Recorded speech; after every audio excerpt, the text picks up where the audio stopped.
Kia ora, and welcome to Heapy's Tips and Tricks. My name is Heather Rentz, and I'm the Community Development Manager at Hāpara.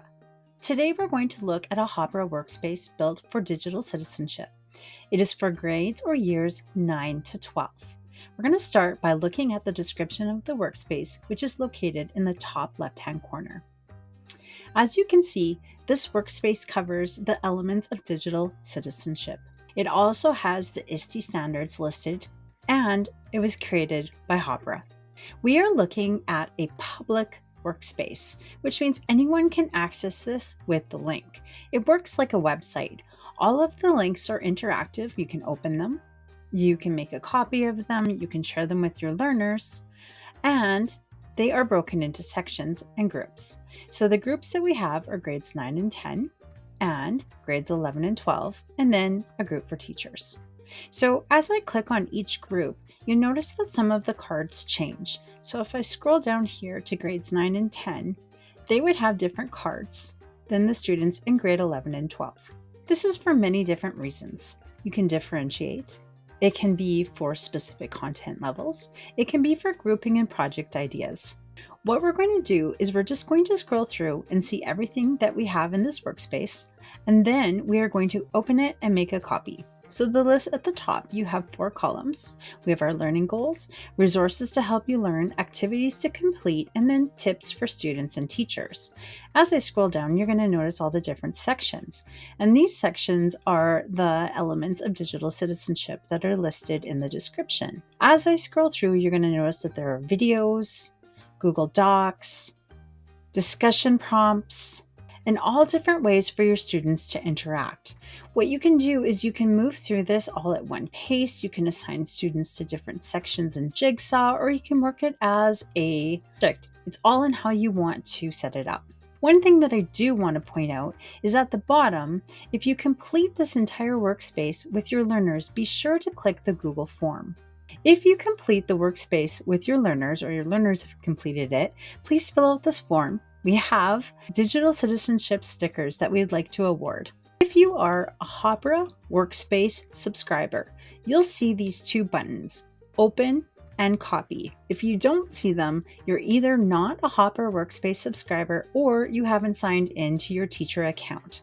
What I'm going to do is I'm going to click the Copy button.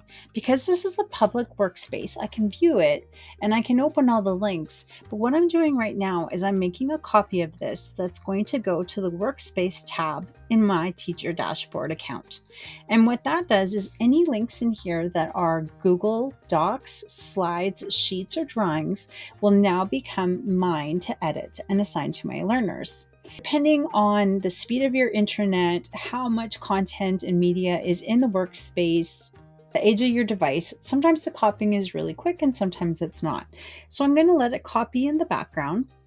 And while it's doing that, I'm going to go and I'm going to log into app.hapara.com. And then I'm going to click on the Workspace tab. If you don't have the Workspace tab, that means you're not a Workspace subscriber and you can reach out to your Hāpara administrator. So when I get here, I see that the copy is already finished. So what I can do now is I can click on the title and I can now edit it. This was the public workspace. What you're going to see is very similar, but with editing capabilities.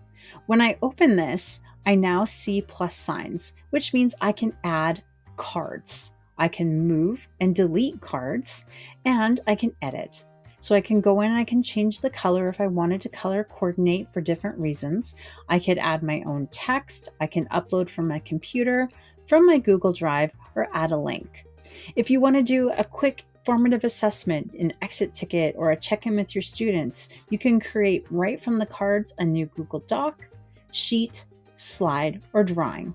As I move through here, I still have my groups, but this time I have a students and groups section. So I have my grades 9 and 10, grades 11 and 12, and a teacher group. But if I wanted to add a project group, I could add one here. I can add one for English language learners. I could add one for enrichment.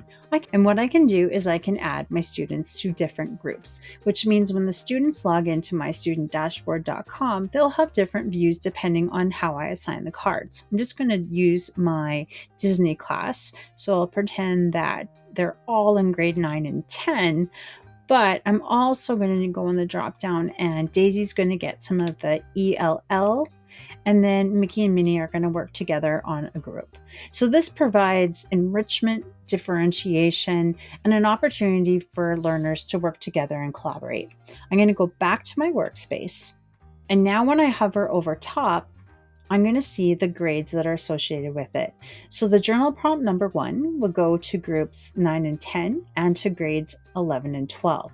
But I could also go in and I could make sure that I also assign that to the ELL group. And if I don't want it to anymore, I can deselect it.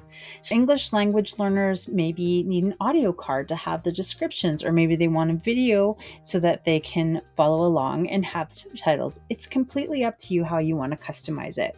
You can go through, and when you're ready, you can publish it to your learners. And the great part of this is you don't need to work alone. You can add co-teachers. So as you work together with different teachers in different areas of your school, maybe your district or around the world, you can work on this in a collaborative space.